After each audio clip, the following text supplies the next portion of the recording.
G తెలుగులో ప్రసారమయ్యే popular సీరియల్స్లో త్రినేని ఒకటి. ఈ సీరియల్ సూపర్ హిట్గా రన్ అవుతుంది. అయితే ఇటీవల యాక్సిడెంట్లో పవిత్ర జయరాం కన్నుమూశారు. దీంతో తిలోత్తమ పాత్రకు కొత్త నటిని పరిచయం చేసింది త్రినేని టీం. సర్పదేవికి వెళ్లి తిలోత్తమ పూర్తిగా మారిపోయి వస్తుందని చెప్పి కొత్త క్యారెక్టర్ని దించారు. అందుకు తగ్గట్టుగా నటి చైత్ర హలికేరిని పరిచయం చేశారు. చైత్ర హలికేరి ఓ కన్నడ నటి. కన్నడలో పలు సీరియల్స్లో నటించారు. తెలుగులో బుల్లితెర మీదకు ఎంట్రీ ఇచ్చిన చైత్ర హలికేరి మా టీవీలో ప్రసారమయ్యే నాగపంచమి సీరియల్లో ముఖ్య పాత్ర పోషిస్తున్నారు.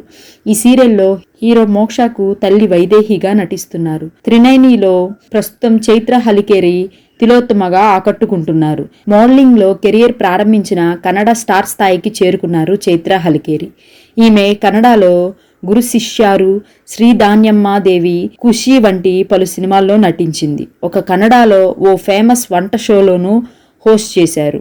ఇక ఆమె బాలాజీ పోత్రాజ్ అనే వ్యాపారవేత్తని 2006లో పెళ్లి చేసుకుంది. వీళ్లకు 2 పిల్లలున్నారు. ఇక చైత్రకి ఓ చెల్లి కూడా ఉంది. ఆమె పేరు నిఖిల.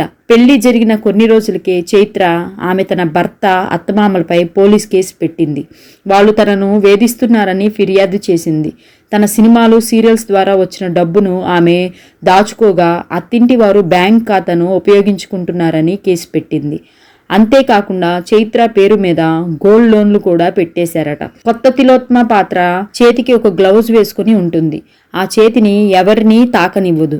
దాని వెనుక కథ నడుస్తుంది. ఇక తాజా ఎపిసోడ్లో తిలోత్తమ కోడలు హాసిని ఆ చేతిని తాకటం, తిలోత్తమ కోపంతో మంత్రాలు చదువుతూ చేతి మీద నిమ్మకాయ రసం పిండటంతో ఇంట్రెస్ట్గా సాగుతుంది. ప్రస్తుతం ఆ చేతి వెనుక ఉన్న రహస్యంపై అందరూ ఫోకస్ చేయటం వల్ల సీరియల్ ఇంట్రెస్ట్గా ఉంది.